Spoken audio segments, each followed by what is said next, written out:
Bonjour à tous, eh bien prenons un moment tous ensemble aujourd'hui pour continuer à lire et méditer le volume 3 du livre du ciel de Luisa Piccarreta. Au nom du Père qui me crée, du Fils qui me sauve et du Saint-Esprit qui me sanctifie. Amen.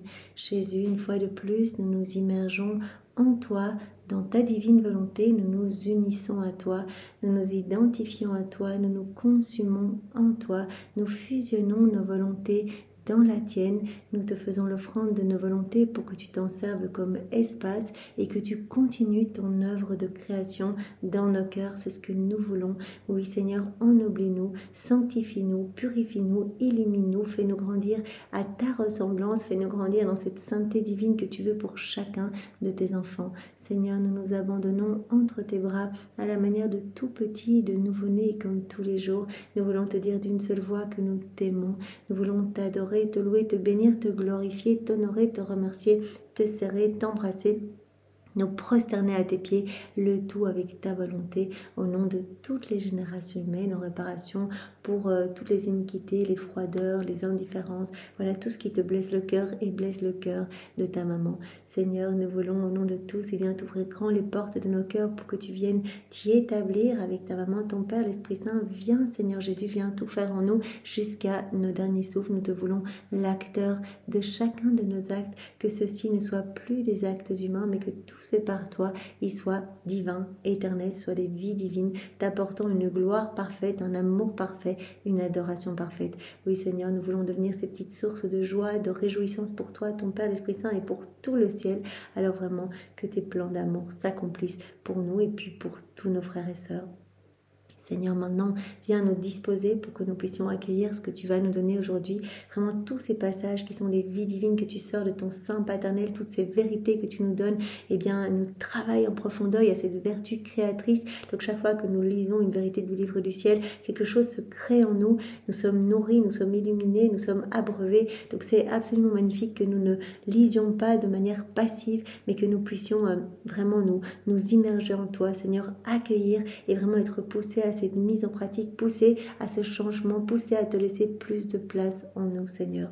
Alors envoie sur chacun de nous ton Esprit Saint, Seigneur, viens, Esprit Saint, viens, par la puissante intercession du cœur immaculé de Marie, ton épouse bien-aimée, viens, Esprit d'amour, Esprit de feu, Esprit de force, Esprit de sainteté, Esprit de lumière, nous t'attendons. Comment pourrions-nous comprendre ces vérités qui viennent du ciel? Sans toi, Esprit Saint, nous avons besoin de toi, viens, par la puissante intercession du cœur immaculé de Marie, ton épouse bien-aimée, et saisis-nous, Esprit Saint, que nous puissions parler de ces vérités, que nous puissions, avec amour et zèle, parler de cette merveilleuse venue du royaume de la divine volonté. Vraiment, Esprit Saint, touche-nous, embrase-nous, viens par la puissante intercession du cœur immaculé de Marie, ton épouse bien-aimée.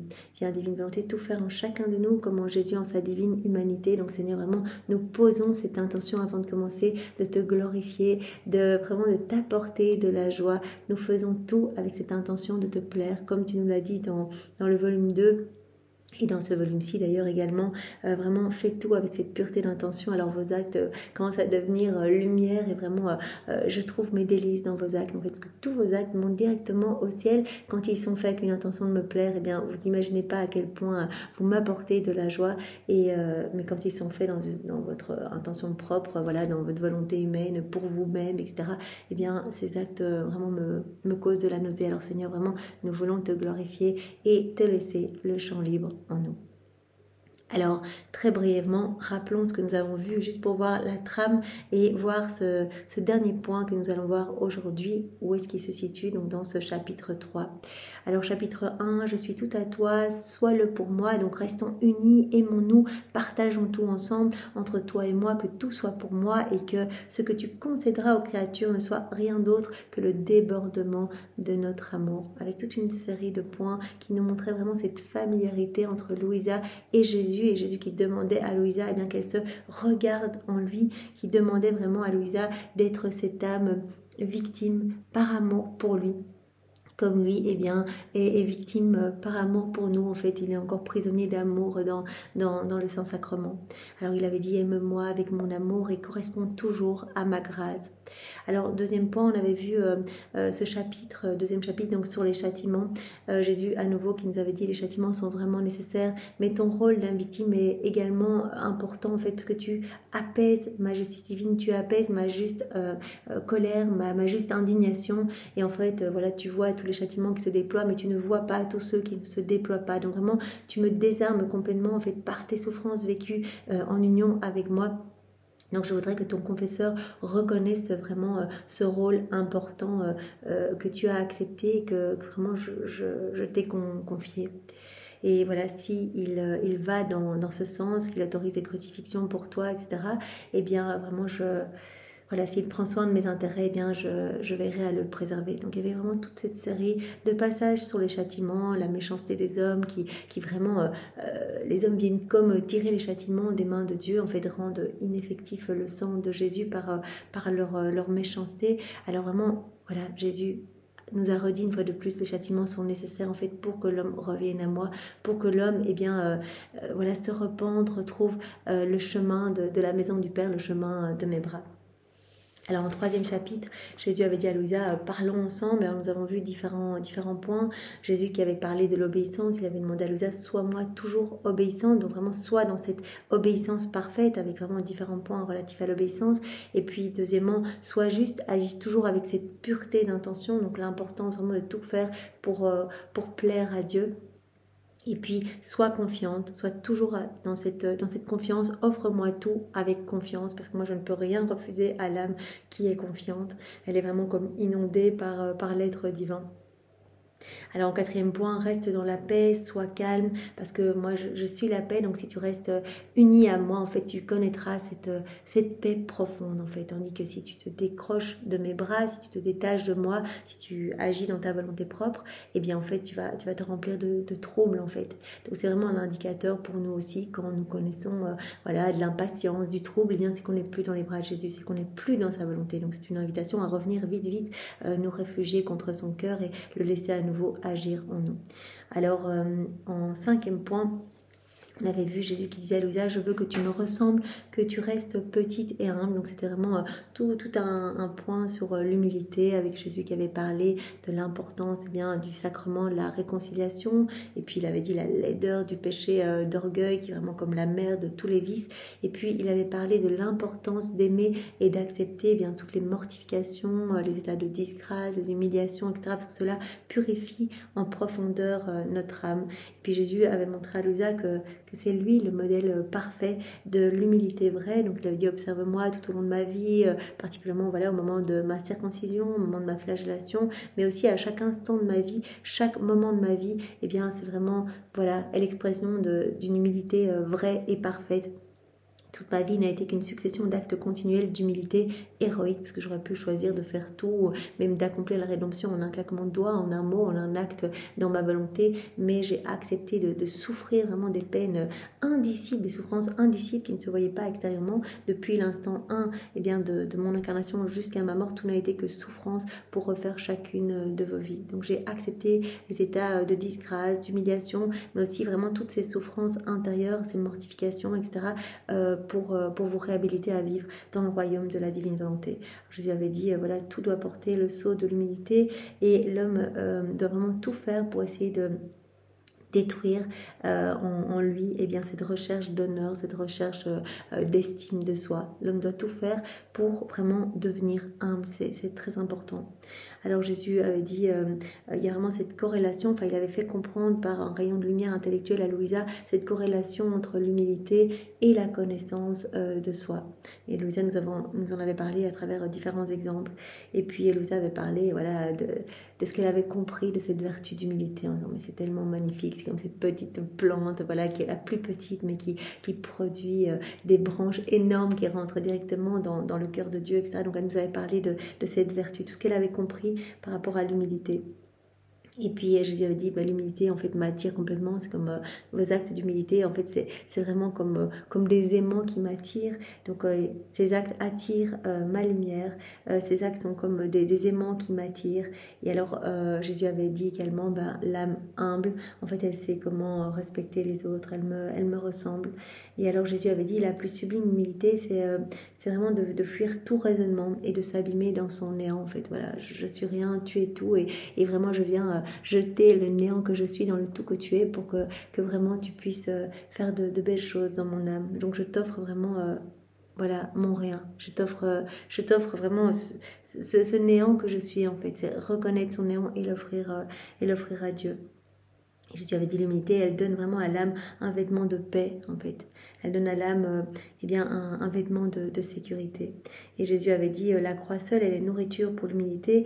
Il y a le passeport pour entrer dans la béatitude ici-bas, déjà vivre la vie des bienheureux ici-bas. Donc cette vie dans la divine volonté, Jésus dit il y a un passeport mais qui doit être paraphé par 3 signatures. C'est 1, la résignation à ma volonté, 2, l'humilité, donc vraiment l'importance de l'humilité, et 3, l'obéissance qui vient chapeauter eh bien ces 2 vertus de résignation et d'humilité. C'est ce que nous verrons aujourd'hui.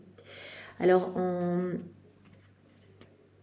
en 6e point, Jésus avait dit, je veux que ton âme soit ordonnée. 7e point, je veux que tout en toi soit pur. Donc vraiment, Louisa avait parlé de la beauté, de la pureté. Jésus en avait parlé également. Il avait dit, je suis le réceptacle des âmes pures. Il avait dit que le don de la pureté, eh bien, c'était une grâce acquise par les souffrances et la mortification. Donc tout cela vraiment vient décaper notre cœur et nous rendre plus purs.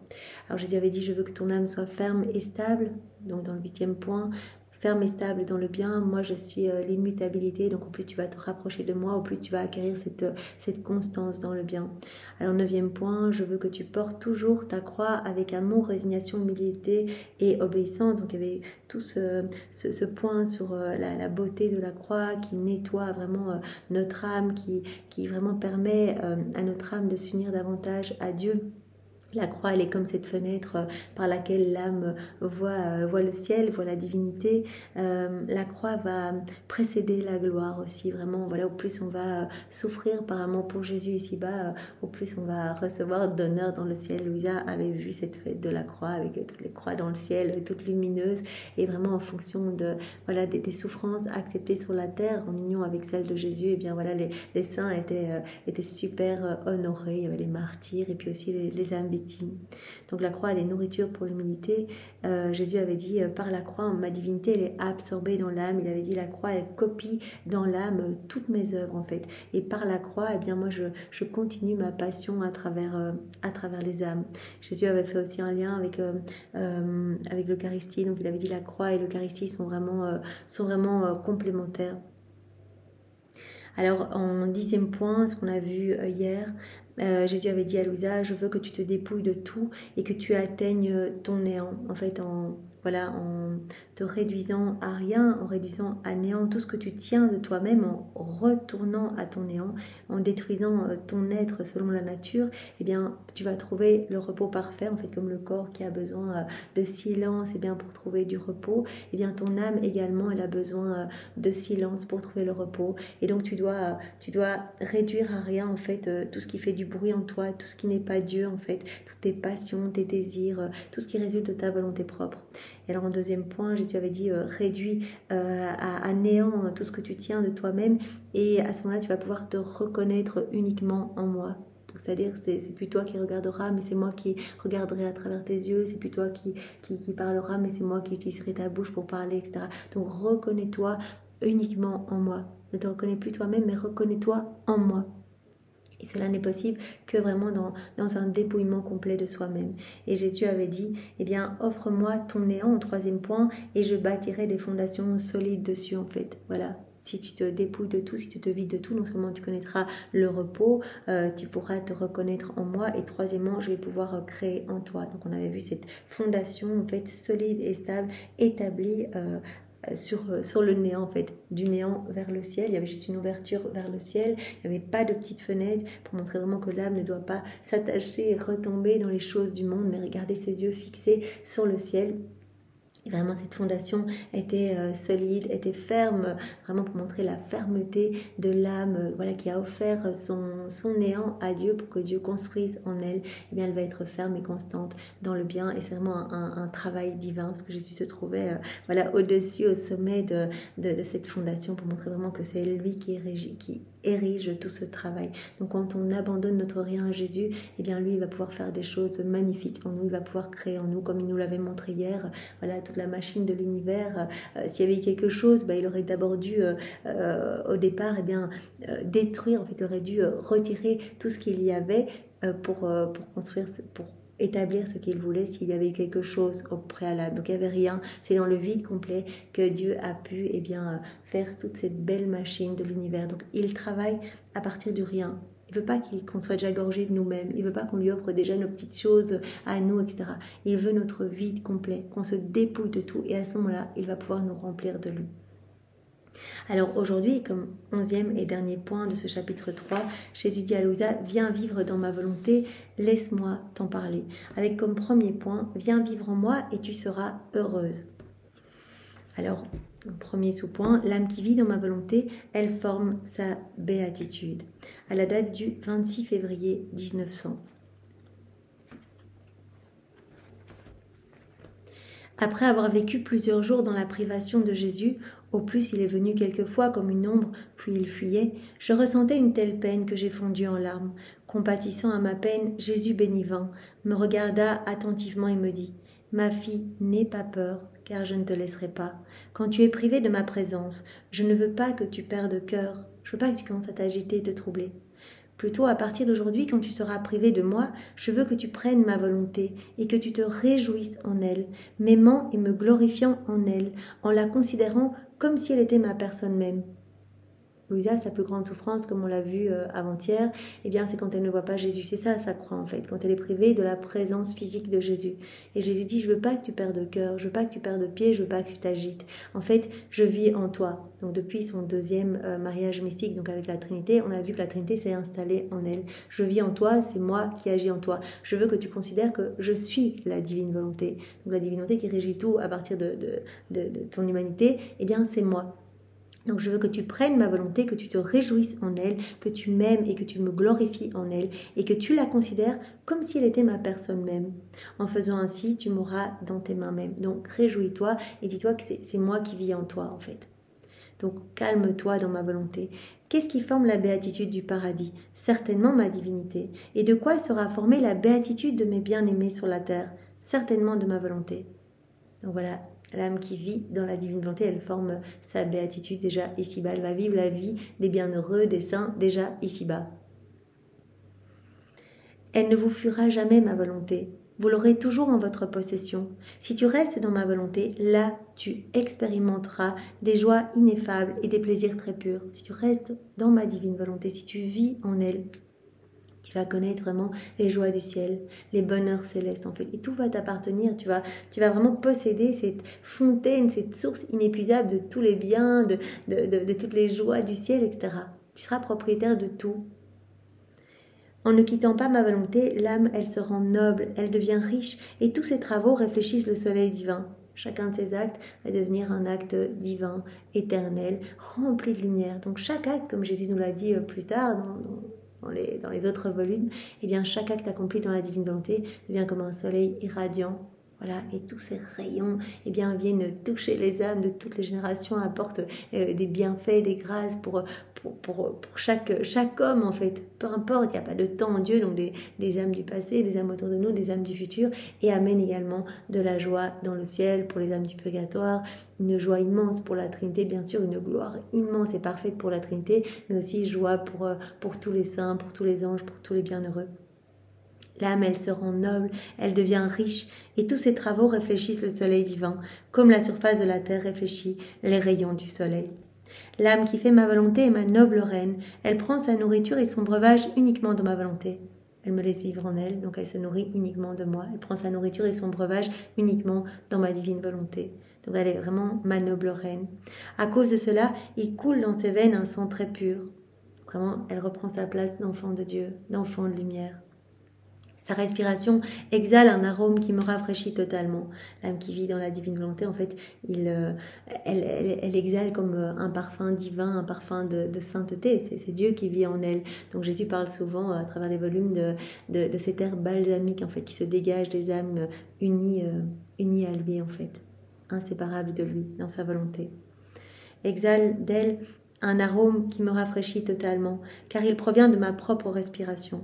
Ainsi, je ne veux rien de toi, si ce n'est que tu formes ta béatitude à l'intérieur de ma volonté, sans en sortir même un bref instant. Donc reste bien dans ma volonté et forme ta béatitude en elle. Tu vas être super heureuse dans ma divine volonté. Tu vas connaître les joies les plus pures, les plus ineffables, les plaisirs les plus merveilleux, etc. dans ma volonté. Donc ne quitte pas ma volonté même un seul instant.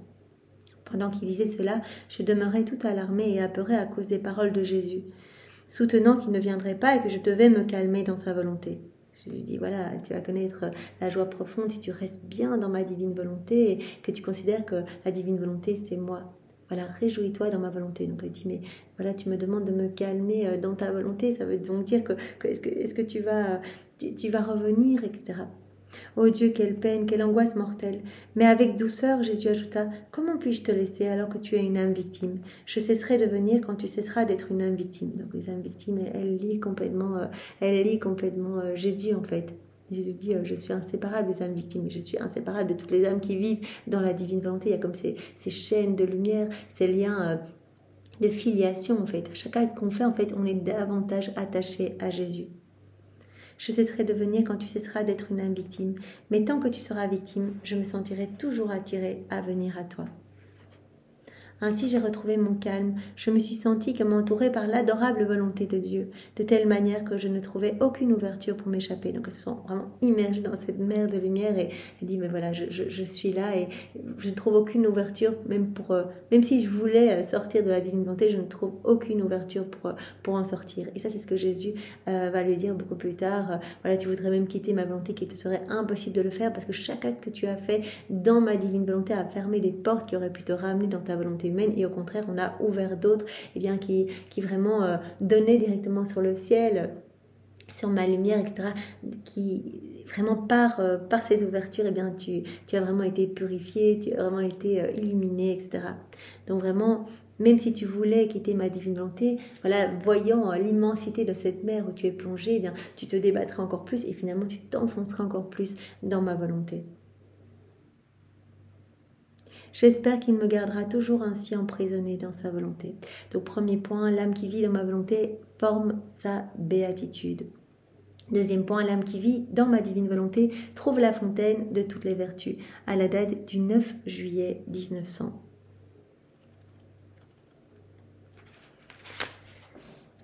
Le même état continuait, il empirait même. Si parfois Jésus se montrait comme une ombre, avec la rapidité de l'éclair, c'était presque toujours dans le silence.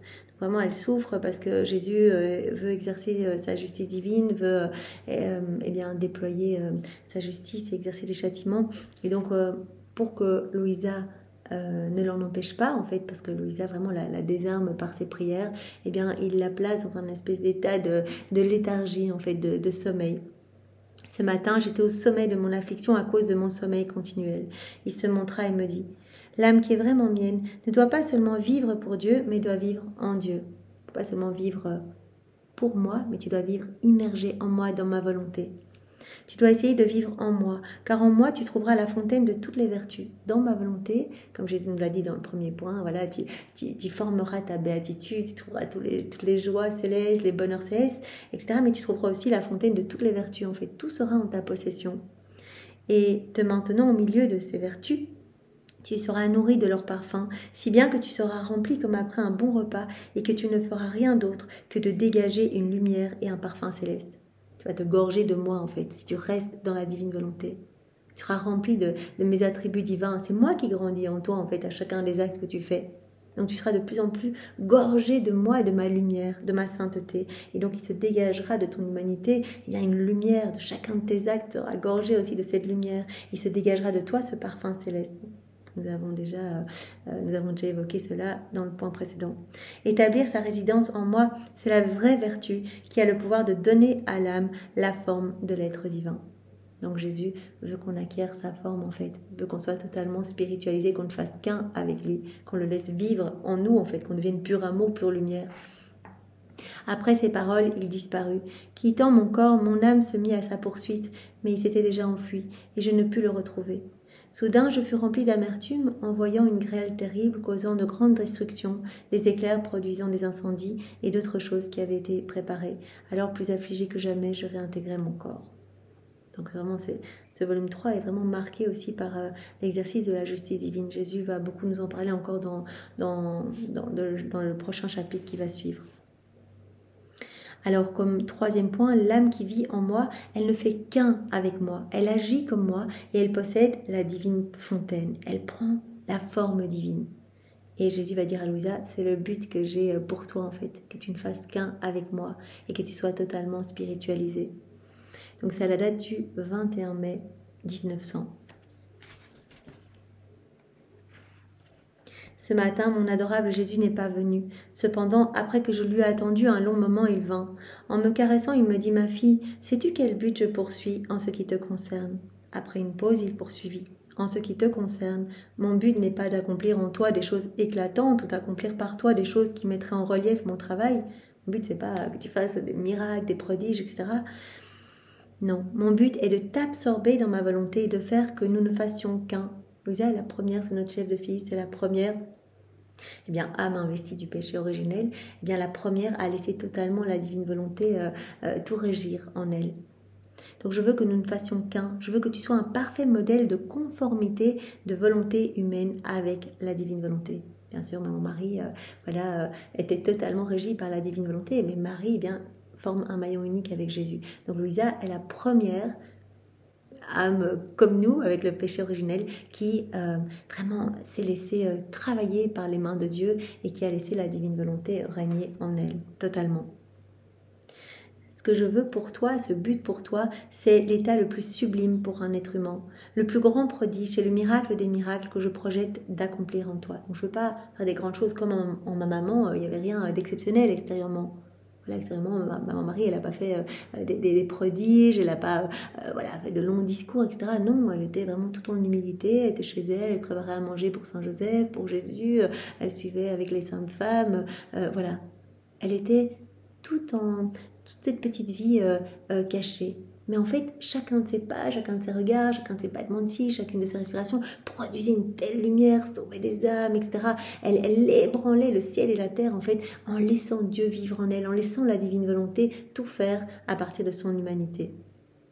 Donc Jésus nous dit ici, la vie dans la divine volonté, ce que je veux pour toi, Louisa, que tu sois la première, que tu sois ce parfait modèle de conformité de la volonté humaine avec la divine volonté, eh bien cette vie dans la divine volonté, c'est ce qu'il y a de plus magnifique. Il n'y a rien de plus beau en fait, c'est le prodige des prodiges, c'est le miracle des miracles.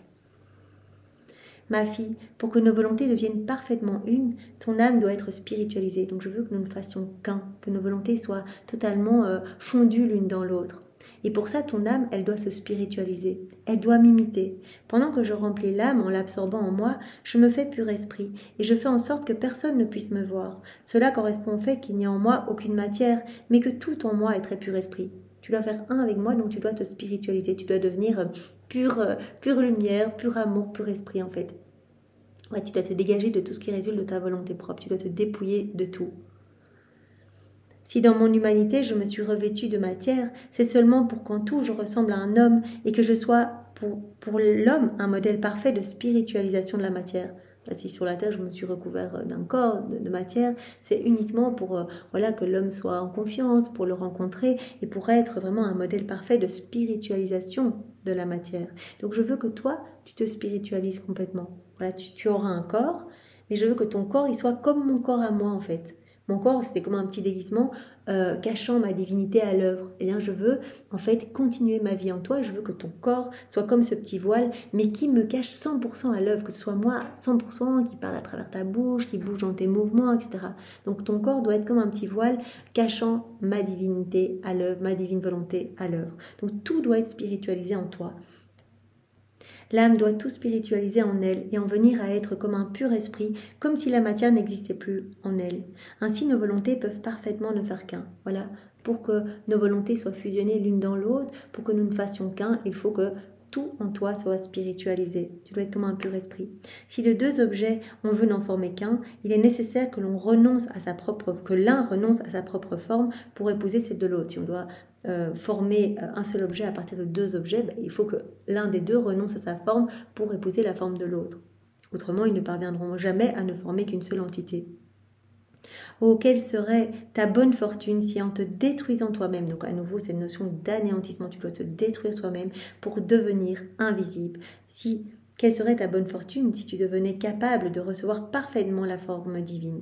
Donc tu dois renoncer à toi en fait. Tu dois renoncer à tout ce qu'il y a d'humain, etc., pour te spiritualiser complètement, pour prendre la forme de l'être divin, cette forme divine. En étant ainsi absorbé en moi et moi en toi, formant tous deux un seul être, tu finirais par posséder la divine fontaine. Donc on revient à ce qu'on a vu là au-dessus, l'âme qui vit totalement dans ma divine volonté, elle va posséder cette divine fontaine, source d'absolument tout. Donc Jésus dit, pour faire un avec moi, ce plan que j'ai pour toi, t'absorber complètement dans ma volonté et ne faire qu'un avec toi, eh bien tu dois laisser tomber tout ce qui résulte de ta volonté propre. Voilà, et tu dois acquérir la forme de l'être divin, ma forme divine. Tu dois en fait être comme un pur esprit en fait. Et à ce moment-là, quand nous ferons un, tu finiras par posséder la divine fontaine. En vivant dans ma divine volonté, tu vas posséder tout, tu seras propriétaire de tout. Et comme ma volonté contient tout bien, tu finirais par posséder tout bien, tout don, toute grâce. Tu n'aurais pas à chercher ces choses ailleurs qu'en toi-même. Voilà. En te fondant en moi, en renonçant à tout ce qui résulte de ta volonté propre, en te dépouillant de tout, eh bien, tu vas prendre ma forme à moi en fait. Voilà, comme on l'a vu hier, renonce à tout et regarde-toi uniquement en moi en fait. Laisse-moi vivre en toi. Tu trouveras le vrai repos et je vais pouvoir construire en toi, je vais pouvoir créer en toi et tu vas prendre ma propre forme en fait. Et tu vas posséder cette fontaine de tous les biens. Puisque les vertus n'ont pas de frontières, la créature immergée dans ma volonté peut aller aussi loin qu'une créature puisse aller, parce que ma volonté cause l'acquisition des vertus les plus héroïques et les plus sublimes qu'aucune créature ne peut surpasser. Tu vas tout trouver, tous les attributs divins, voilà, les vertus divines, etc. Donc tu vas pouvoir aller aussi loin qu'une créature puisse aller.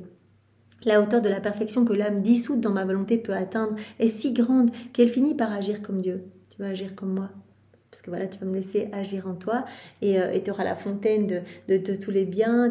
Voilà, en agissant en union avec moi, eh bien, je grandis en toi et tu vas prendre ma forme. Donc, tu vas atteindre vraiment les hauteurs de perfection inimaginables. Tu vas agir comme moi. Ceci est normal parce qu'alors l'âme ne vit plus dans sa propre volonté, mais dans celle de Dieu. Tout étonnement doit alors cesser, puisqu'en vivant dans ma volonté, l'âme possède la puissance, la sagesse et la sainteté, ainsi que toutes les autres vertus que Dieu lui-même possède. Donc, elle va posséder la source de tout.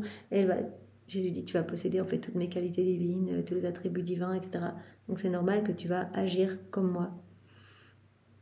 Et que tu vas atteindre cette perfection en fait, que je veux que tu me ressembles et que je veux que tu atteignes ma sainteté à moi. Donc acte après acte, en fait, tu t'illumines de plus en plus et tu te gorges de plus en plus de moi. Ce que je te dis présentement suffit pour que tu tombes en amour avec ma volonté et que moyennant ma grâce, tu coopères autant que tu le peux pour parvenir à tant de bien. Voilà, donc je te parle du but que j'ai pour toi, qui est le plus grand miracle des miracles, le plus grand prodige des prodiges. Je veux ne faire qu'un avec toi. Mais pour ça, tu dois être totalement spiritualisé. Et à ce moment, tu vas prendre ma forme divine et tu agiras comme moi. En fait, c'est moi en toi qui agirai. Et donc, tu atteindras vraiment la hauteur de la perfection magnifique. Tu vas atteindre vraiment un degré de sainteté voilà, que tu ne connais même pas encore, parce que tu atteindras cette sainteté divine. Voilà, je veux que tu coopères autant que tu le peux pour parvenir à tant de bien. L'âme qui en vient à vivre uniquement dans ma volonté, elle est la reine de toutes les reines. Son trône est si haut qu'il atteint le trône même de l'Éternel. Cette âme entre dans les secrets de la très auguste Trinité. Elle participe à l'amour réciproque du Père, du Fils et du Saint-Esprit. Combien tous les anges et tous les saints l'honorent, les hommes l'admirent et les démons la craignent, voyant en elle cette essence divine.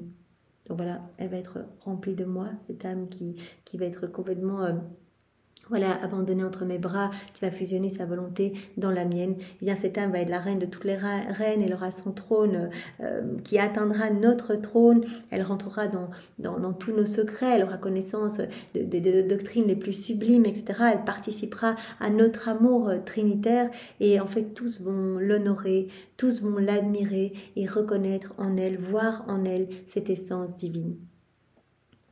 Ô Seigneur, quand me feras-tu toi-même parvenir à cet état, vu que je suis incapable de faire quoi que ce soit par moi-même? Qui pourrait dire toute la lumière intellectuelle que le Seigneur infusa alors en moi sur l'unité de la volonté humaine avec la divine volonté? La profondeur des concepts est telle que ma langue n'a pas les mots pour les exprimer. J'ai péniblement été capable de dire ce petit peu. Encore que mes paroles sont des non-sens comparées à ce que le Seigneur me fit comprendre très clairement par sa divine lumière. J'ai dit qu'une parcelle, qu'une fraction de ce que j'ai compris. Mais c'est tellement dur en fait, parce qu'elle comprend par lumière intellectuelle, c'est cette communication qui se fait vraiment par cette lumière, elle comprend tout, mais quand son âme revient dans son corps, elle dit mais je ne fais que balbutier en fait, je ne peux même pas vous dire vraiment la parcelle de ce que j'ai reçu. Donc vraiment, cette unité des volontés en fait amène l'âme à devenir comme son créateur, à prendre cette forme divine. Et à agir comme Dieu en fait, à posséder cette divine fontaine, à tout posséder et à atteindre degré de sainteté magnifique en fait, à devenir sainte en fait comme Dieu est saint. Alors comme quatrième point, l'âme qui vit en moi forme ma demeure en elle, donc je vis en elle. À la date du 20 août 1900. Ce matin, mon adorable Jésus n'est pas venu. Après l'avoir longtemps attendu, et alors que mon pauvre cœur était incapable d'endurer davantage, il se montra dans mon intérieur et me dit « Ma fille, ne sois pas affligée, parce que tu ne me vois pas. Je suis en toi, et à travers toi, je regarde le monde. » Tout simple, une phrase, je suis en toi, je vis en toi, à travers toi, je regarde le monde, ça veut dire que j'ai mon trône établi en toi. Tout au long des 36 volumes, Jésus va dire, je vis dans l'âme qui vit dans la divine volonté, je m'établis en elle, je viens avec mon Père, l'Esprit Saint, avec mon trône, mon royaume, mes actes divins, mes attributs divins, mes œuvres divines, il y a tout, elle possède toute ma vie, la vie des saints, la vie de ma maman, on est tous là en elle possède la source de tout. Donc je vis en toi, c'est moi la divine volonté, c'est moi qui agis à travers ton humanité. Donc ne t'afflige pas quand tu ne me vois pas extérieurement, je suis là, je vis en toi, à travers toi, je regarde le monde. Jésus avait dit dans un autre passage, avec mon Père l'Esprit Saint, en fait on est en train de prendre des décisions à partir de ton âme, comme si on les prenait à partir du ciel. Donc vraiment la Trinité qui décide quant à l'exercice de la justice divine, ou qui décide pour telle ou telle âme, etc., à partir de notre cœur, quand on vit dans la divine volonté. Donc c'est vraiment incroyable, c'est une présence réelle et non mystique. Ça, Jésus a vraiment bien fait cette distinction tout au long des 36 volumes. Alors comme cinquième point, l'âme qui vit dans la divine volonté ne connaît pas le trouble en fait. Si le trouble rentre dans une âme, en fait cela provient de la volonté propre, cela provient d'elle-même. À la date du 31 août 1900. Me trouvant dans mon état habituel et ne voyant pas mon adorable Jésus, j'étais très affligée, un peu inquiète. Après l'avoir attendu longtemps, il vint. Voyant que le sang coulait de ses mains, je lui demandai de verser le sang de sa main gauche en faveur des pécheurs qui devaient mourir et qui étaient en danger d'être perdus, et le sang de sa main droite en faveur des âmes du purgatoire. C'est trop beau, donc elle fait toujours ses actes d'amour, d'adoration, elle voit Jésus ensanglanté avec la couronne d'épines, donc souvent elle prend la couronne et de la place sur sa propre tête à elle, elle voit du sang qui coule des mains de Jésus, elle embrasse les mains de Jésus, c'est ce que nous pouvons faire tout le temps en fait, on acquiert vraiment des richesses pour le ciel, on fait terriblement plaisir à Jésus, on embrasse sa main droite, nous on peut le faire en intention, en pensée.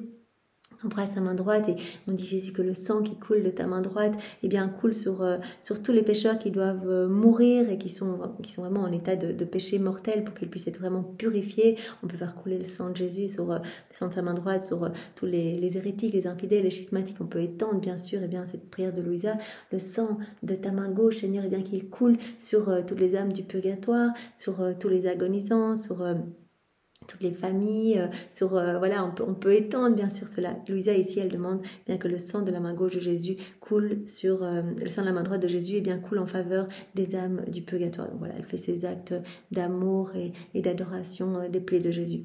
Mais écoutant avec bonté, il fut ému, il versa son sang sur une région et ensuite sur une autre.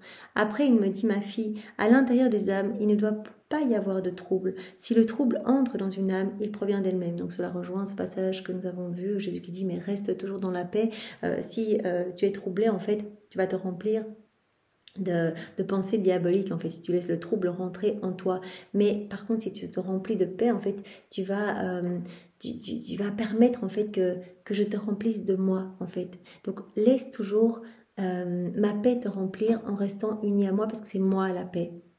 Si une âme se trouble, eh bien, c'est qu'elle n'est plus unie à moi. Si le trouble entre dans une âme, il provient uniquement d'elle-même. C'est que l'âme porte en elle beaucoup de choses qui ne sont pas de Dieu et qui lui sont préjudiciables.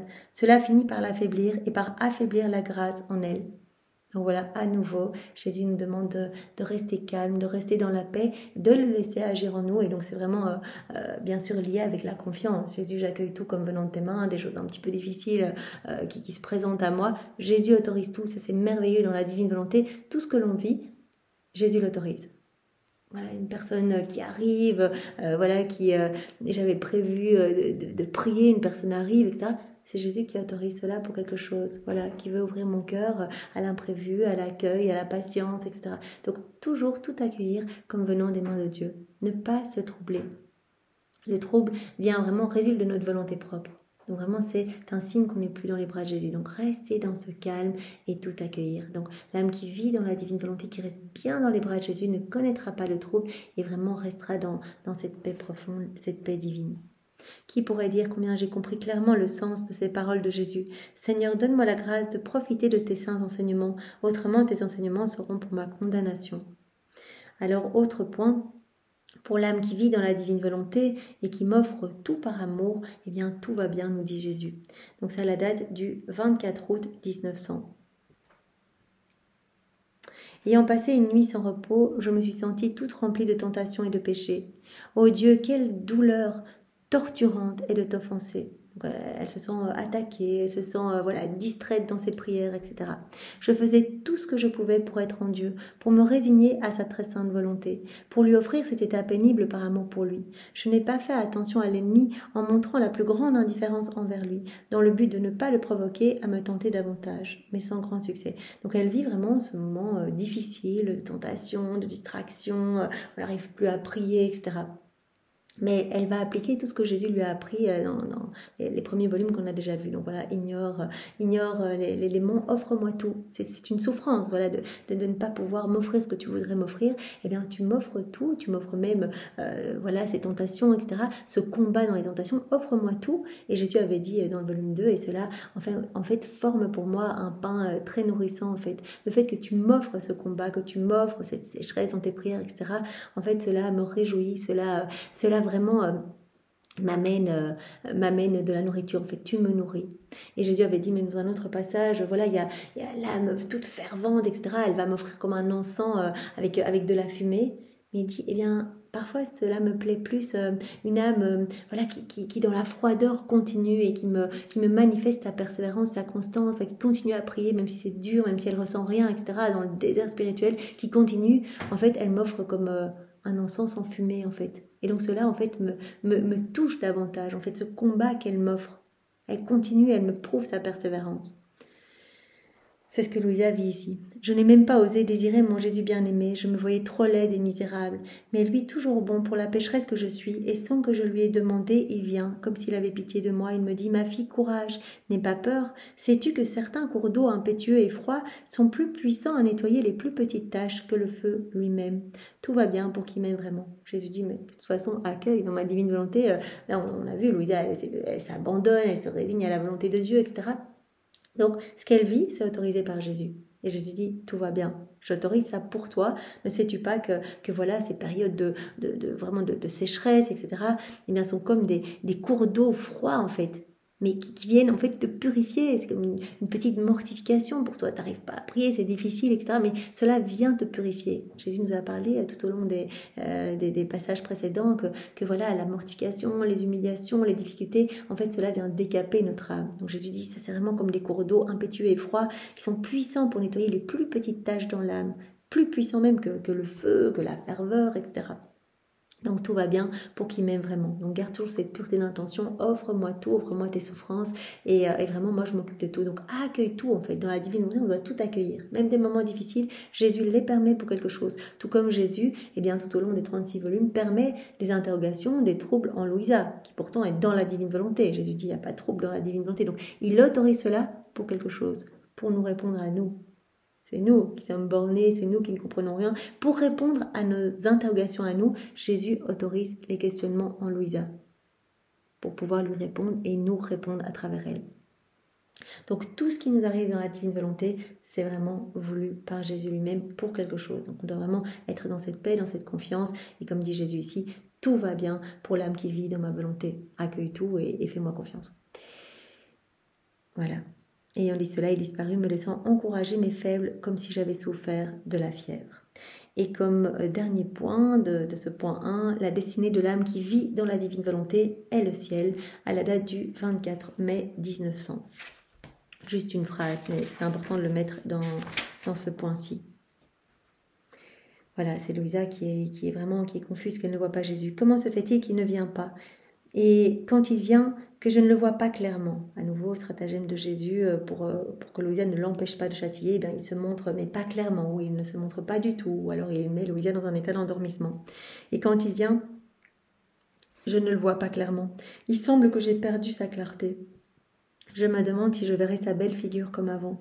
Pendant que je réfléchissais ainsi, mon doux Jésus me dit « Ma fille, pourquoi as-tu peur, puisqu'à travers l'union de nos volontés, ta destinée est au ciel ?» N'aie pas peur, de toute façon, l'âme qui est unie à moi, qui a fusionné sa volonté dans la mienne, on est inséparables. Donc ta destinée est dans le ciel. Et pour chacun de nous, voilà, on essaye de s'unir à Jésus tous les jours. Le matin, on fait notre prière préalable. Tout au long de la journée, on appelle Jésus dans nos actions. Enfin, tant qu'on peut, tant qu'on essaye. Mais cela, vraiment, Jésus vient le faire en nous. Avec, voilà, on le fait de plus en plus facilement parce qu'il a dit un acte appelle un autre, etc. C'est moi qui grandis en vous, donc vous allez le faire de manière de plus en plus constante. Eh bien, Jésus dit, ta destinée est dans le ciel. Tout de suite, il n'y a pas de passage par le purgatoire. C'est-à-dire qu'à notre mort, on pourra s'unir directement à Jésus dans sa gloire. Il a dit, il n'y a pas de raison que je tienne éloignée de moi une âme qui, toute sa vie, aura été inséparable de moi. Non.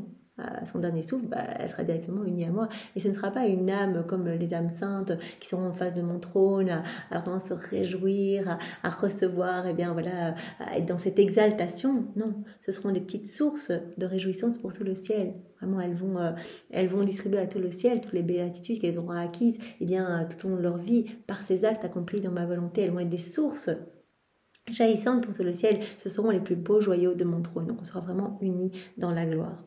Donc c'est très beau. Donc voilà, on a vu comme premier point, donc point 11, viens vivre dans ma volonté, laisse-moi t'en parler. Viens vivre en moi et tu seras heureuse. Point 1, l'âme qui vit dans ma volonté, elle forme sa béatitude. Point 2, l'âme qui vit dans ma volonté, elle trouve la fontaine de toutes les vertus et elle prend la forme de l'être divin. Point 3, l'âme qui vit dans ma volonté ne fait qu'un avec moi. Elle agit comme moi, elle possède la divine fontaine, elle prend donc cette forme divine. Le but que Jésus a pour Louisa. Point 4, et pour chacun de nous d'ailleurs. Point 4, l'âme qui vit en moi, elle forme ma demeure en elle, donc je vis en elle. Point 5, l'âme qui vit dans ma divine volonté ne connaît pas le trouble. Point 6, pour l'âme qui vit dans ma volonté, tout va bien. Donc pour l'âme qui fait tout pour moi avec cette intention de me plaire. Et point 7, la destinée de l'âme qui vit dans ma volonté est le ciel. Donc ça, c'était pour le point 1. Viens vivre en moi et tu seras heureuse.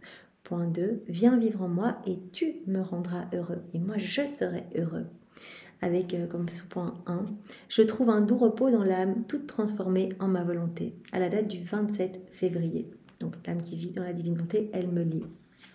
27 février 1900.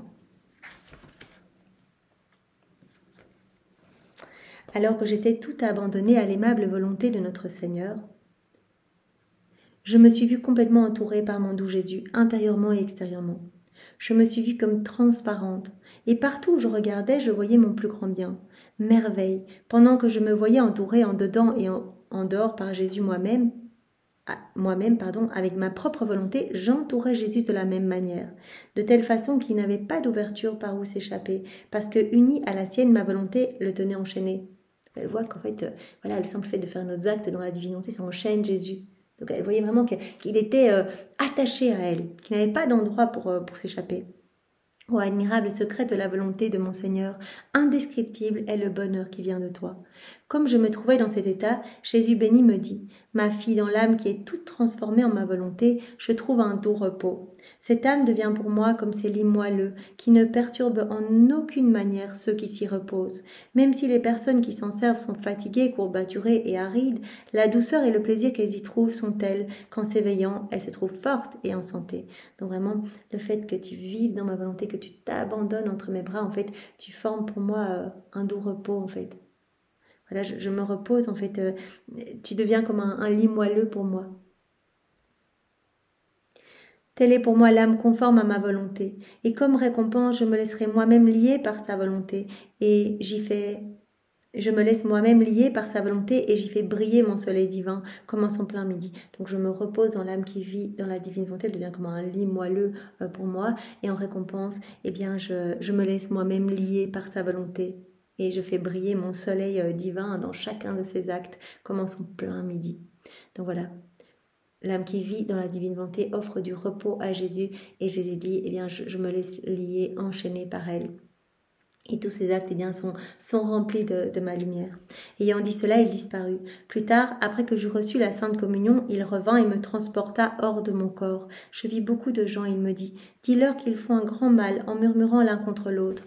Ils attirent mon indignation, et cela est juste car, alors qu'ils sont tous sujets aux mêmes misères et faiblesses, ils ne font que s'intenter des procès l'un contre l'autre. » On dit leur tout de suite d'arrêter de se juger l'un l'autre parce qu'ils sont tous réduits aux mêmes misères, aux mêmes faiblesses. Si au contraire avec charité ils se jugent l'un l'autre avec compassion, alors je me sens attirée à user de miséricorde avec eux. J'ai répété ces choses à ces gens, plus nous nous sommes retirés. Donc voilà, ce qui était important dans ce point, eh bien c'est Jésus qui disait, voilà, l'âme qui vit dans la divine volonté, elle forme pour moi un lit moelleux. En fait, je viens me reposer en elle, je viens déposer mes peines, mes amertumes, je me sens bien en fait. Et on sait bien que par chacun de nos actes, eh bien Jésus prononce son fiat créateur sur notre âme et il crée des merveilles en nous, nouveaux cieux, nouveau soleil, nouvelle floraison, nouvelle sainteté, nouvelle beauté, tous ces attributs divins, etc. Donc il se sent bien en nous, il retrouve son paradis. Notre âme devient vraiment un petit tabernacle d'amour pour lui. Il se sent enchaîné de plus en plus à nous par chacun de nos actes. Il dit voilà, je me sens lié en fait par ces âmes qui vivent dans la divine volonté. Et chacun de leurs actes, eh bien, chacun de leurs actes, eh bien, devient lumière en fait, porteur de ma lumière, devient comme un soleil éclatant. Donc, premier point, je trouve un doux repos dans l'âme, toute transformée en ma volonté, donc elle me lie complètement. Deuxième point, je suis totalement désarmée par l'âme conforme à ma volonté, à la date du 7 mars 1900. Ce matin, me retrouvant hors de mon corps, j'ai dû chercher à gauche et à droite pour trouver Jésus béni. Par hasard, je suis entrée dans une église et je l'ai trouvé sur l'autel, où le sacrifice divin était offert. Immédiatement, j'ai couru à lui et je l'ai embrassé en disant « Finalement, je t'ai trouvé. Tu m'as laissé te chercher ici et là, au point de me fatiguer, et tu étais ici. » En me regardant avec gravité et non pas selon sa manière habituelle, bienveillante, il me dit ce matin, je me sens très chagrinée et je sens un grand besoin de recourir au châtiment pour m'enlever mon fardeau. Immédiatement, j'ai répondu, mon cher, ce n'est rien, nous allons remédier à cela à l'instant, tu vas déverser ton amertume en moi, et ainsi tu seras soulagé, n'est-ce pas ? Alors il déversa son amertume en moi. Ensuite, me pressant sur lui-même, comme s'il était libéré d'un grand poids, il ajouta « L'âme conforme à ma volonté sait si bien comment maîtriser ma puissance qu'elle en vient à me lier complètement. Elle me désarme comme il lui plaît. » C'est important, voilà, Jésus qui se montre à Louisa, qui dit « Mais j'en peux plus, l'homme est tellement ingrat, j'ai besoin de déverser les châtiments sur les hommes pour essayer de les ramener à moi, etc. » Et Louisa a dit « Mais déverse tout sur moi. » Voilà, je suis là, je suis une victime, tu peux tout déverser sur moi. Et donc Jésus a partagé son amertume avec Louisa, il en a été soulagé et lui a dit « L'âme qui est conforme à ma volonté, elle sait si bien comment maîtriser ma puissance qu'elle en vient à me lier complètement. Elle me lie, elle me désarme. Tu me lies parce que tu es conforme à ma volonté, donc tu me lies, tu me désarmes. Et l'âme qui vit dans la divine volonté, elle désarme complètement la Trinité en fait. Jésus dit, on ne peut rien refuser à ces âmes d'ailleurs. Comme pour maman Marie, tout ce qu'elle demandait, Jésus dit, on ne pouvait rien lui refuser. En fait, tout avait voix d'ordre en fait, de commandement. Tout ce qu'elle nous demandait, voilà, on lui accordait. Eh bien, l'âme qui vit dans la divine volonté, puisqu'elle ne veut que ce que veut Dieu en fait, eh bien, tout ce qu'elle va demander eh bien, sera conforme au plan de Dieu, l'établissement du royaume, le salut des âmes, la paix dans les cœurs, etc. Jésus dit, on ne peut rien lui refuser. Là, on est aimanté par l'âme qui vit dans la divine volonté. Nos yeux sont magnétisés par elle, nos bras sont magnétisés par elle. On la garde contre notre cœur, on l'aime tellement, on est inséparable et on ne veut absolument rien lui refuser. Et on est lié à elle. Elle nous désarme complètement. L'âme qui vit dans la divinité, elle sait comment maîtriser ma puissance. Elle en vient à me lier complètement, elle me désarme comme il lui plaît. À toi, combien de fois tu me lies? Pendant qu'il disait cela, il revient à son aspect doux et bienveillant, habituel. Troisième point, l'âme résignée à ma volonté, elle apaise toutes mes plaies. À la date du 23 avril 1900. Ce matin, me trouvant hors de mon corps, j'ai vu que mon doux Jésus souffrait beaucoup et je lui ai demandé de me faire partager ses souffrances. Il me dit, plutôt je vais te remplacer, tu agiras comme mon infirmière. Je vais te remplacer et donc en fait, voilà, tu vas être comme une petite âme soignante pour moi. Ainsi, il me sembla que Jésus prenait place dans mon lit et que j'étais debout près de lui. Donc Louisa, elle est paralysée, elle souffre, etc. Et Jésus dit, on va inverser les rôles. Donc je veux que tu sois comme une petite infirmière pour moi. J'ai commencé par soulever sa tête bénie et une à une, j'ai enlevé toutes les épines qui y étaient enfoncées. Ensuite, j'ai examiné toutes les blessures de son Saint-Corps. J'ai essuyé leur sang et je les ai baisées. Mais je n'avais rien pour les oindre et alléger sa souffrance. Alors j'ai vu que de ma poitrine coulait une huile. Je l'ai prise pour oindre ses blessures, mais je le faisais avec une certaine crainte, parce que je ne savais pas la signification de cette huile. Il me fit comprendre que la résignation à la divine volonté, c'est une huile qui, pendant qu'on en oint Jésus, allège ses douleurs et ses blessures. On se résigne à la divine volonté, qu'on vit dans la divine volonté, chacun de nos actes, ça va être comme une huile qui va apaiser Jésus, qui va apaiser ses souffrances, qui va apaiser ses blessures, parce que chaque acte que l'on fait, on donne directement, même si les petits actes usuels du quotidien, je mange dans ta divine volonté, je parle, je marche, je fais ma vaisselle dans ta divine volonté, enfin vraiment les petites choses du quotidien, et bien Jésus dit, chaque acte que vous allez faire, vous allez me donner toute la gloire que tous auraient dû me donner s'ils n'avaient pas quitté ma divine volonté. Vous allez me donner, par exemple, voilà, en parlant dans la divine volonté, vous allez me donner toute la gloire que chaque homme aurait dû me donner par ses paroles, en fait. Donc vous allez réparer pour toutes les paroles qui ne me glorifient pas, pour toutes les choses mauvaises qui sont faites avec la bouche, etc. Donc chaque fois, vous me donnez tout ce que tous les autres auraient dû me donner, par chacun de vos actes. Donc, par vos actes, en fait, vous produisez comme cette petite huile qui vient oindre mes blessures, en fait. Vous m'apportez du soulagement, vous apaisez les plaies de mon cœur. Jésus me fait comprendre que la résignation à la divine volonté est une huile qui, pendant qu'on en oint Jésus, allège ses douleurs et ses blessures. Après que j'eus passé un bon moment à rendre ce service à mon cher Jésus, il disparut et je me retrouvai dans mon corps. C'est trop beau. Donc Jésus a dit, voilà, aujourd'hui, c'est toi qui vas être ma petite infirmière. Moi, je vais prendre ta place dans le lit. Voilà. Donc Louisa a commencé à faire ses actes d'adoration, les plaies de Jésus, retirer la couronne d'épines, etc. Puis elle s'est dit, mais voilà, comment je vais faire pour oindre les plaies de Jésus ? Et donc, elle a vu que coulait de sa poitrine une huile et Jésus lui a dit, c'est en fait tous tes actes accomplis dans la divine volonté. L'âme qui se résigne à ma volonté, elle produit cette huile qui m'apaise en fait et qui me soulage complètement. C'est trop beau. Alors, comme quatrième point, l'âme qui vit dans ma volonté, elle me comprend. À la date du 24 mai 1900. Oui, qu'on brasse vraiment tout ce volume 3 et on reprend vraiment tous les passages magnifiques qui ont trait à ce thème « Viens vivre dans ma volonté et laisse-moi t'en parler ». Donc c'est 24 mai 1900.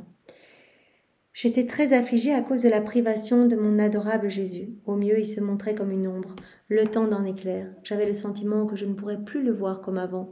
Alors que je me trouvais au sommet de mon affliction, il se montra tout fatigué, comme s'il avait grand besoin de réconfort. Portant ses bras à mon cou, il me dit « Ma bien-aimée, apporte-moi des fleurs, entoure-moi complètement, car je languis d'amour. » Porte-moi des fleurs, ça veut dire, voilà, aime-moi, pour moi, c'est tes petits actes d'amour. Ma fille, le doux parfum de tes fleurs sera un réconfort d'amour.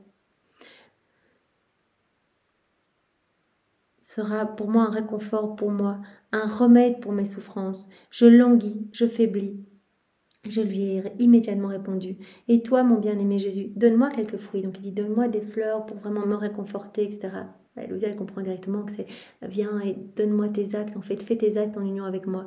Et Louisa, elle répond, Oui Jésus, mais toi, donne-moi quelques fruits, car mon oisiveté et l'insuffisance de mes souffrances augmentent ma propre longueur à une telle extrémité que je faiblis et me sens mourir. Ainsi je pourrais non seulement te donner des fleurs, mais aussi des fruits pour atténuer ta longueur à toi. Jésus dit, donne-moi des fleurs, vous allez comprendre directement de quoi il s'agit. Voilà, donne-moi de l'amour, réponds à mon amour, sois dans cette réciprocité, cette danse d'amour avec moi. Et elle dit, ok, mais donne-moi des fruits, toi. Ce qui correspond, donne-moi des souffrances, partage-moi ta crucifixion.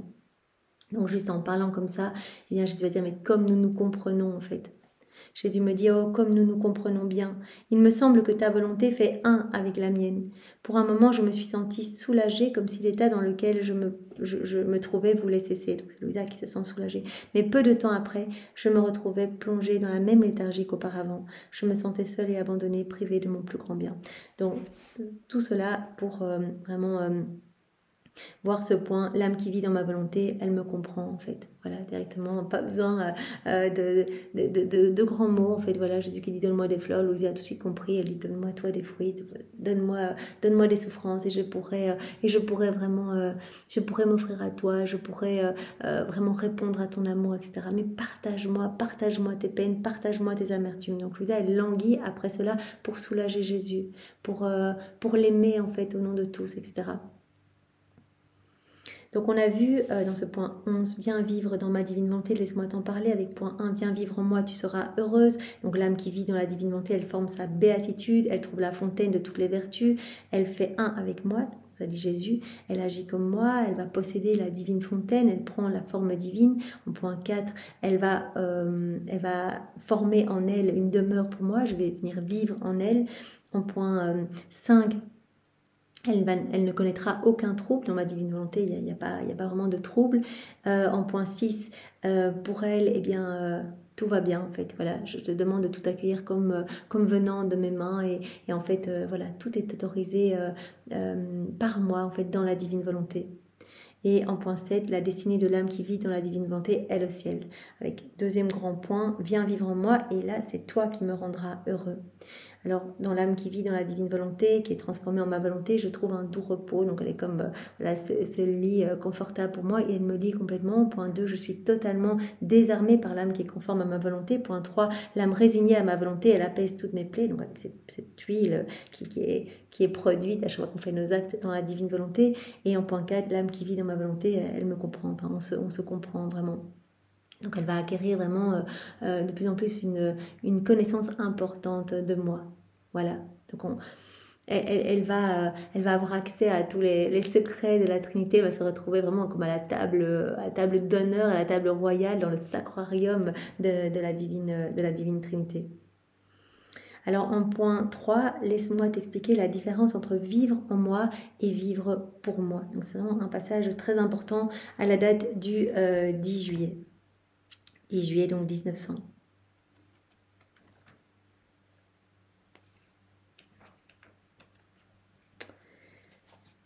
Alors que je poursuivais dans la même confusion, Jésus béni se montra brièvement et me fit comprendre que je n'avais pas écrit tout ce qu'il m'avait dit le jour précédent au sujet de la différence entre vivre pour Dieu et vivre en Dieu.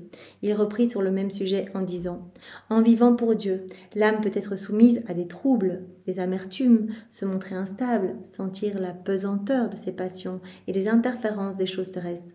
Si l'âme fait juste ma volonté, en fait, elle se plonge pas dans cette mer de lumière, elle est à l'extérieur, elle regarde c'est ce que les saints jusqu'à Louisa ont fait, parce qu'ils n'avaient pas toutes ces vérités pour les enseigner sur la divine volonté, donc ils ont été le plus loin qu'ils ont pu, voilà, dans le degré de sainteté humaine, et donc ils observaient l'humanité de Jésus, ils faisaient, voilà, comme Jésus faisait, donc Saint François s'est dépouillé de tout, en voyant que Jésus eh bien, vivait pauvrement, donc en suivant les paroles de Jésus, etc.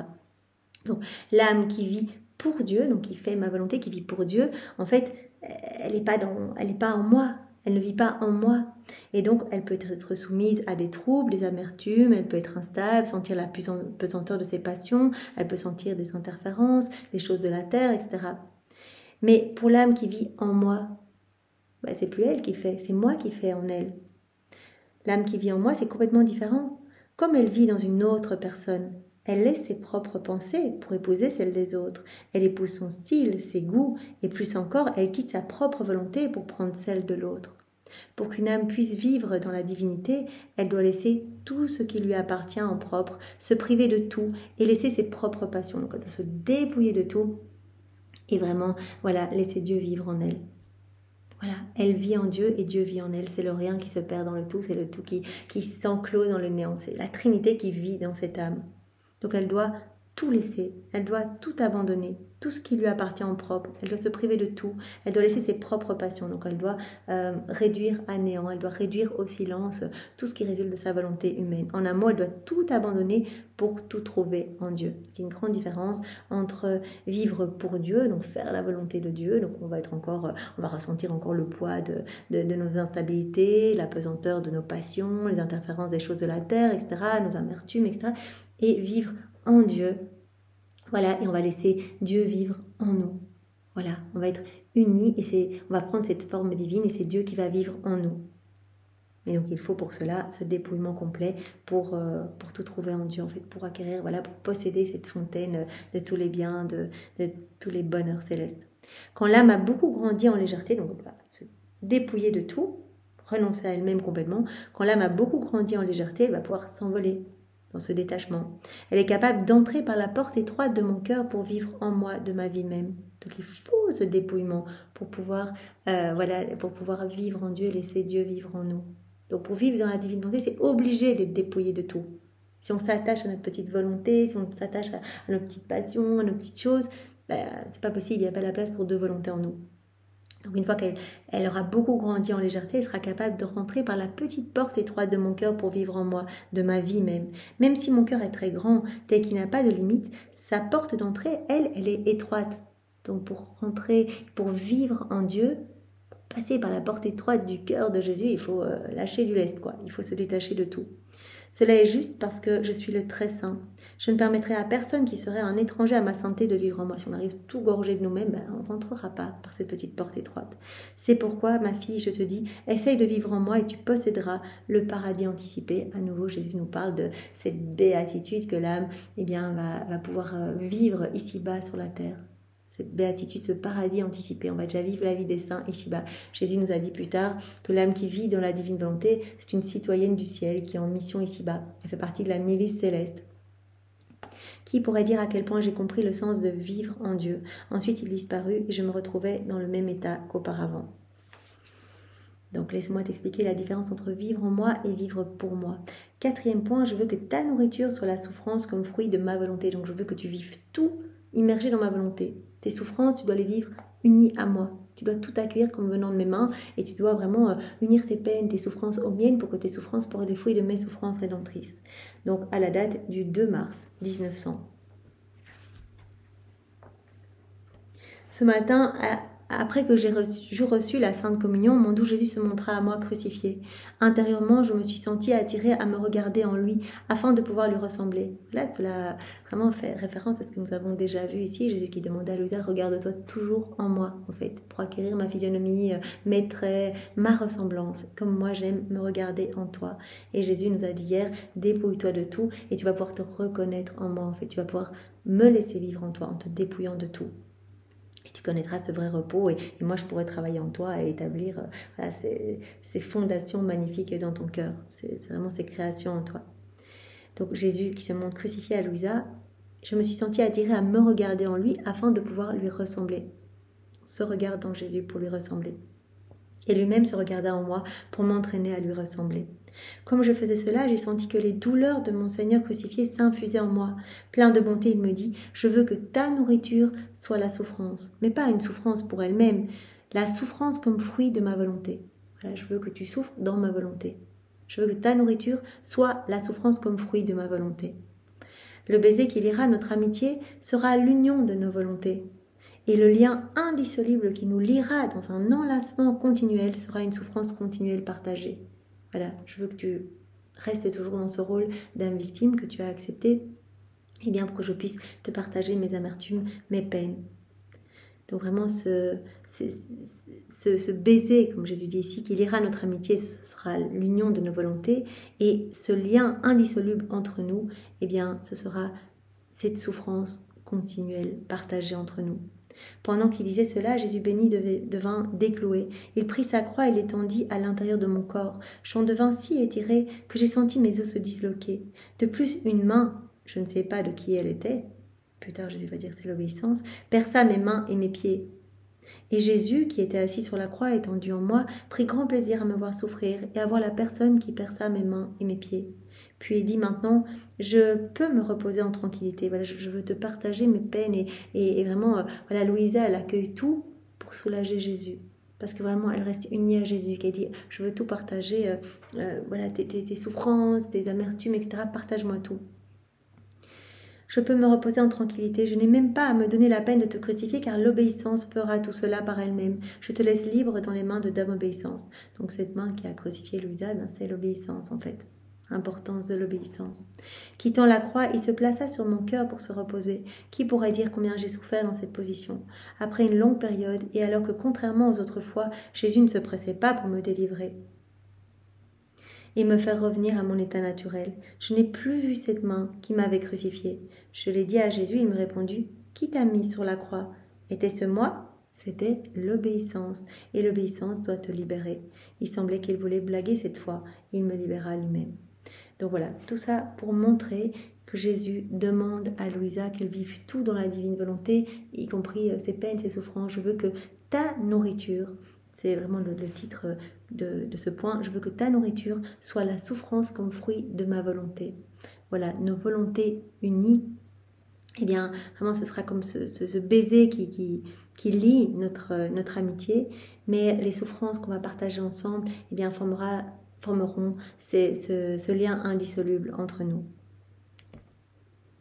Et comme dernier point pour aujourd'hui, le passeport pour entrer dans la béatitude ici-bas doit être paraphé de 3 signatures, comme on l'avait déjà vu dans ce chapitre, ce point sur l'humilité. Donc il faut 3 signatures, il faut que ce passeport pour que l'âme vive dans la béatitude ici-bas, eh bien, doit être paraphé de 3 signatures, l'obéissance, l'humilité et la résignation à la divine volonté. Donc c'est à la date du 16 avril 1900.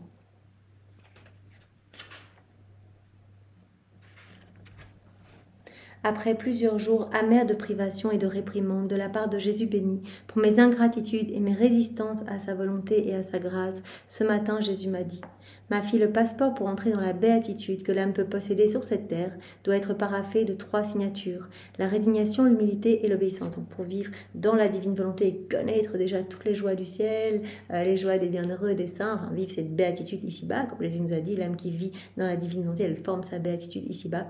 Eh bien, ce passeport, pour rentrer dans cette béatitude, il doit être paraphé de 3 signatures. Jésus nous dit la résignation à ma volonté, l'humilité et l'obéissance. Alors il va développer. La résignation parfaite à ma volonté, elle va liquéfier nos 2 volontés. Les 2 volontés vont être fondues l'une dans l'autre. Elle les fond en une seule. Voilà, comme Jésus a demandé, je veux ne faire qu'un avec toi. Tu dois prendre ma forme. La forme de l'être divin, la forme divine. Je veux que tu sois totalement spiritualisé. Donc la résignation parfaite à ma volonté, elle va liquéfier nos 2 volontés et elle va les fondre en une seule. C'est comme du sucre et du miel. Mais par la résistance à ma volonté, le sucre devient amer et le miel se transforme en poison. Il n'y a pas cette union, on ne devient pas un, s'il y a de la résistance en fait à ma volonté.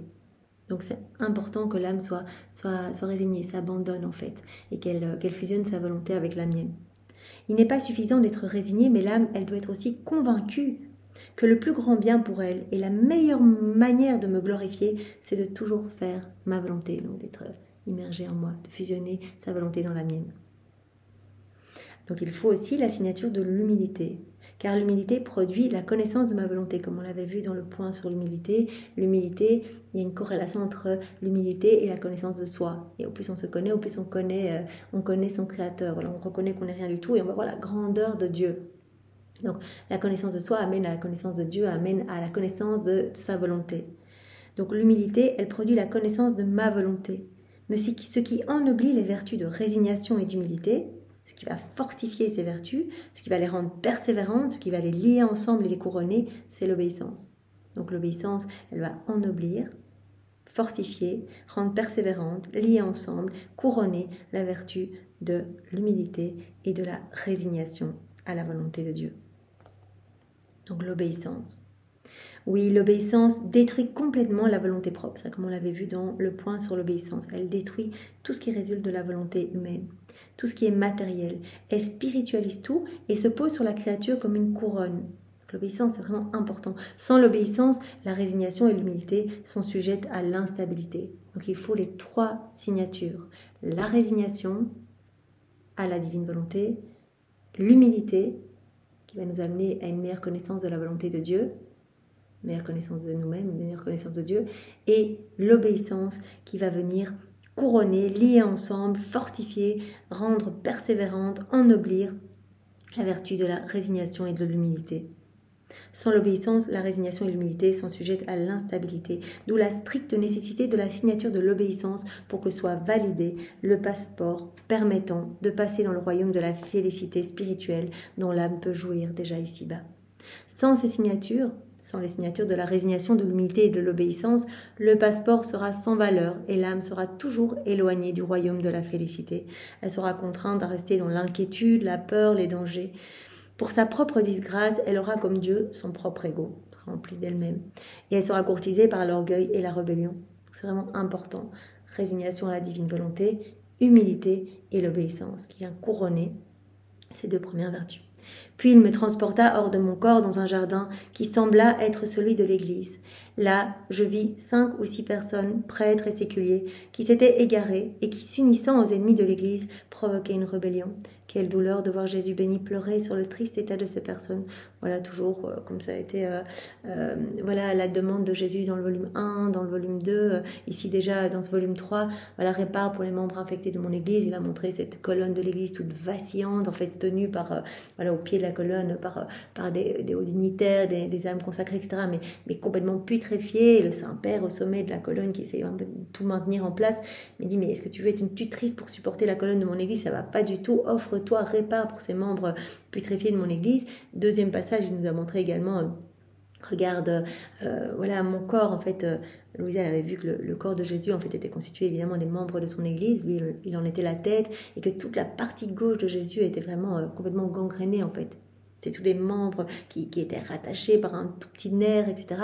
Et qui faisaient de la peine à Jésus, qui le faisaient pleurer, en fait, qui le faisaient souffrir. Tandis que la partie droite, c'était des membres saints de son corps, qui le glorifiaient, qui le parfumaient. Mais ils étaient trop peu nombreux. Donc Jésus avait dit, répare pour les membres infectés de mon église. Tout comme dans le volume 2 et volume 1, Jésus avait montré le côté mercantile des prêtres, le côté les âmes dévotes, en fait, qui faisaient les choses vraiment par intérêt personnel, ou toutes les âmes qui viennent à l'église, mais juste par mondanité ou que sais-je, ou celles qui vraiment s'attachent à des petites pécadilles, etc., dans leur confession, et finalement qui se moquent de Jésus. On avait déjà vu tout ça dans tous les volumes, donc c'est vraiment un point important qui revient continuellement et qui pousse en fait Dieu à exercer sa justice divine, qui pousse Dieu à envoyer des châtiments en fait, en disant mais regarde comme mon église est putréfiée.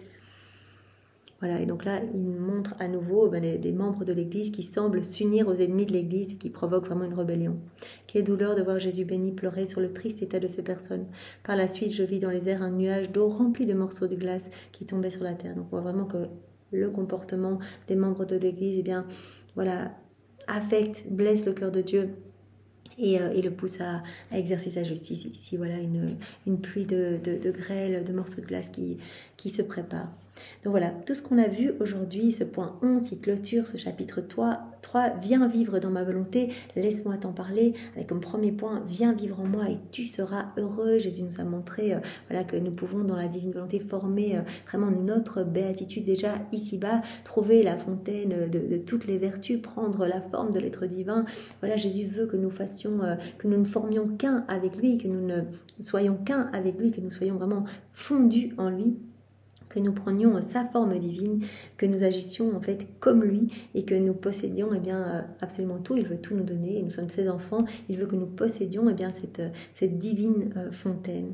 Alors il nous a dit également qu'il venait vivre en nous, en fait vivre dans l'âme vivante, dans la divine volonté qui s'établissait en elle, que c'était une présence réelle. Puis il a dit voilà, si tu vis et que tu es vraiment attaché à moi, que tu vis dans mes bras, que nous ne faisons qu'un, eh bien tu ne connaîtras plus le trouble. Tout ira bien pour toi et je te demande vraiment cette confiance de tout accueillir comme venant de mes mains parce que l'âme qui vit dans la divine volonté, eh bien je la purifie aussi par des petites situations difficiles, des petites situations d'humiliation, de confusion, etc.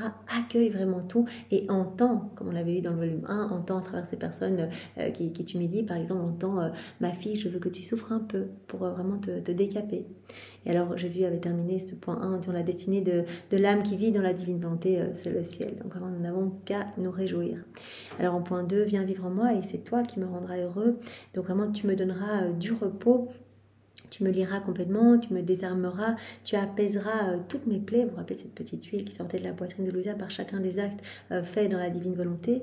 Et en fait, tu me comprendras parfaitement. Nous nous comprendrons l'un l'autre en fait. Et alors, comme troisième point, laisse-moi t'expliquer la différence entre vivre en moi et vivre pour moi. On avait bien compris que voilà, vivre en Dieu, c'est comme vivre dans un autre corps. D'ailleurs, les âmes du purgatoire le diront à Louisa dans un autre passage que nous verrons demain, il me semble, ou dans les prochains jours.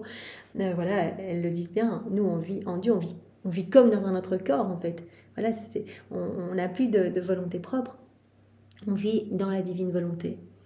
Donc voilà, il y a cette grande différence entre voilà, on vit en Dieu et on laisse Dieu vivre en nous, et c'est Dieu qui régit tout en nous, ou alors voilà, on vit pour Dieu, on fait la volonté de Dieu, et là on est encore sujet à l'instabilité, aux troubles, etc., tout ce qui résulte de notre volonté humaine. Donc il y a d'un côté, on terrasse notre volonté propre, on crucifie notre volonté propre au profit de la divine volonté, on laisse Dieu vivre en nous, mais il faut vraiment ce dépouillement, ce détachement de tout qui va élever notre âme, comme Jésus nous l'a dit, la rendre légère pour qu'elle puisse vraiment rentrer par la petite porte étroite de mon cœur et qu'elle puisse vraiment connaître les joies célestes, et puis vivre pour Dieu. Alors voilà, on est encore appesanti par tout ce qui résulte de notre volonté humaine.